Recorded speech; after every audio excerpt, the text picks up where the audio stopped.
explain you a new lesson, wave optics. So far we have said ray optics, a ray model of light, macroscopic phenomena like reflection, refraction, etc. were successfully explained by ray optics. But in this case, we largely ignored the wave nature of light. There is, I think, enough reason for it. Because the wavelength of light is so small, and only on special circumstances only we can detect the wave nature of light. Microscopic phenomena like diffraction, interference, and also polarization, etc. are accepted only by wave nature of light. Today we are going to explain you the wave nature of light. Before that, everybody should know that light is a form of electromagnetic waves. Before coming to this topic, the exact topic, wave optics, we have to come across few terms like wavefront. What's a wavefront? That is a question at this hour. See in this figure, this is a point source of light. Point source of light gives vibrations in all possible directions. At a certain time, after a certain time, the light radiations from the source of light will reach the surface of a sphere like this. This is not circles but spheres only. So on the surface of this sphere, light travels to this point and reaches this point, this point, this point, all these points of this sphere. Light reaches at the same time. Suppose the medium is filled with the particles. When light reaches at all these points of the sphere at the same time, these particles are vibrating in the same manner. The common envelope or the locus of all particles vibrating the same phase when joined together, that closed envelope is called wavefront. The point is noted here. The locus of all particles of the medium vibrates in the same phase is called wavefront. At a finite distance away from this, the shape of the wavefront is spherical as is shown in the figure. At a small interval of time, the spherical wavefront is a sphere of a small radius, and when time increases, the radius of the spherical wavefront goes on increasing. So schematic diagram of wavefront is shown here also. Point source of light. This is finite distance, this also finite distance, this also finite distance. At a long distance away from that, the wavefront becomes substantially plane, because this is also a part of a sphere of very large radius. So this is about wavefront. So remember wavefront. Wavefront is nothing but it is the locus of all points in a medium vibrate the same phase. How the vibration takes place? Because radiations are emitted by a source of light. When it reaches to a particular point, the particles of that particular point starts vibrating. All the particles surrounding the source of light vibrates the same phase, enveloped by a common surface, and this common surface is called wavefront. There are different kinds of wavefronts that is shown in the figure. This is spherical wavefront. Spherical wavefront is a wavefront that is seen when the source of light is a point source of light. Yes, it is a point source of light. At a finite distance away from the source, the wavefront is always spherical. So this figure shows spherical wavefront. So spherical wavefront is produced by a point source of light and also at a finite distance away from the source of light. If the source of light is linear, just like a tube light, everybody knows that. Tube light is cylindrical. It is a linear source of light. A linear source of light gives rise to cylindrical wavefront. That means surrounding the linear source of light, a small cylinder is formed at any instant. Then the size of the cylinder goes on increasing. This way, the light is propagated from the linear source of light in all directions. Now, both these sources of light, away from which, that means quite away from it, infinite distance away from which, quite far away from these two sources of light, the wavefront becomes substantially plain. You will see that these arrow marks are representing the rays of light. Always remember that on a plane wavefront or any shaped wavefront, the rays of light is always perpendicular surface of the wavefront. What I said? Plane wavefront is, on the surface of any shaped wavefront, the rays of light are always perpendicular to the surface of the wavefront.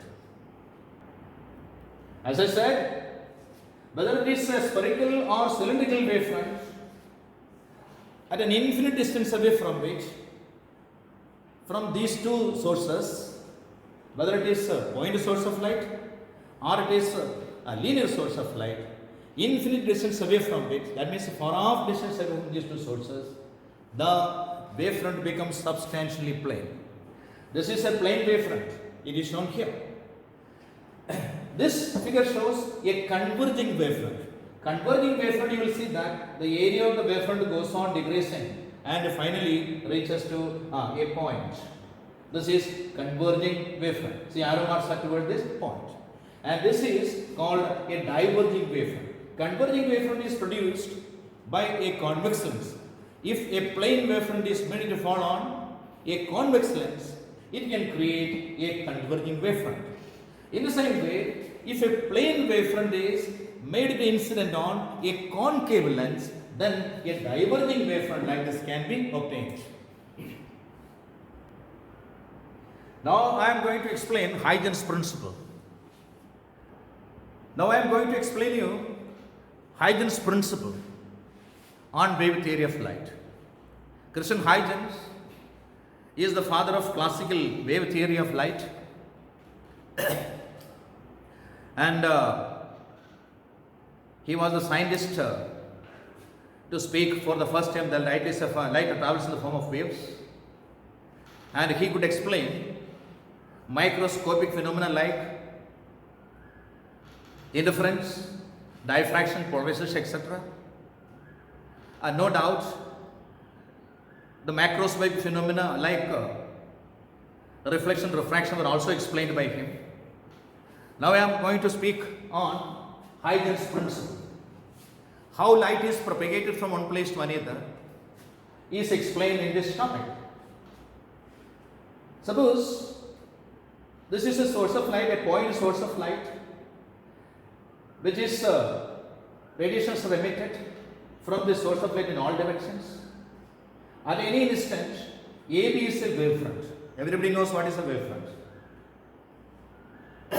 AB is a wavefront at any instant t is equal to 0. When you look at the wavefront AB, your time starts, t is equal to 0. Now the next wavefront how is generated. For which what you do is that we will fix point number 1, point number 2, point number 3 and point number 4.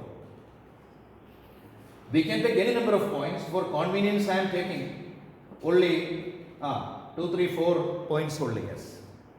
Huygens says that every point on a surface of the wavefront is spherical, that can be cylindrical, that can be plane, etc. No problem.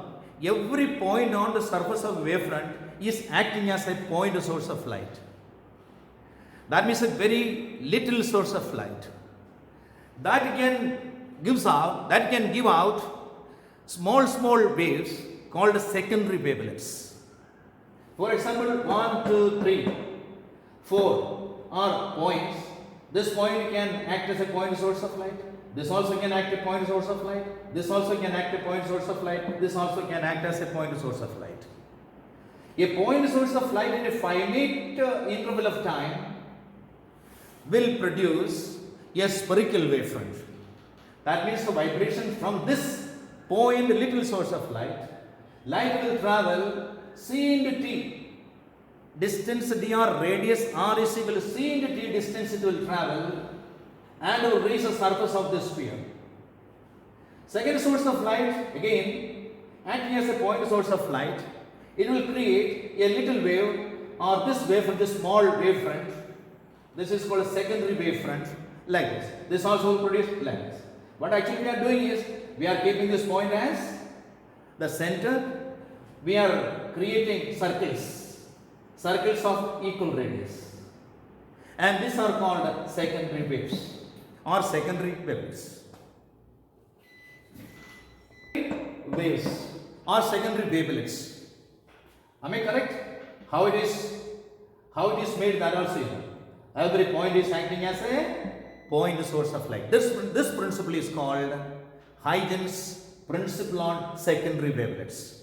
Once again, I will speak Huygens principle on secondary wavelets. What is that? Every point on the surface of a wavefront is acting as a point source of light, which will emerge, which will give out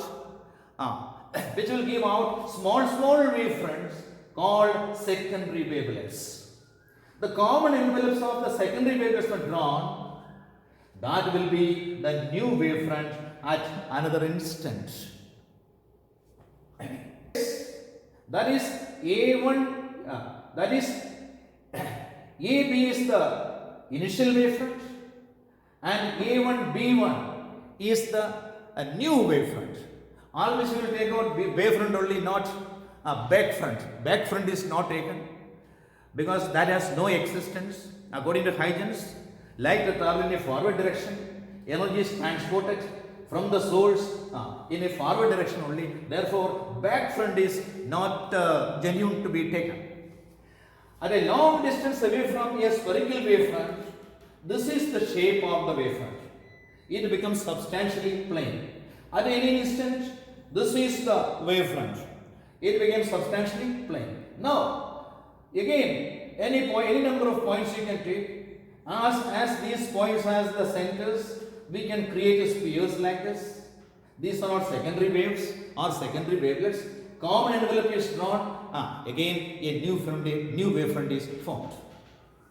In this manner, light is traveling from one point to another by this principle. What this principle we have studied? Huygens principle on secondary wavelet. Right?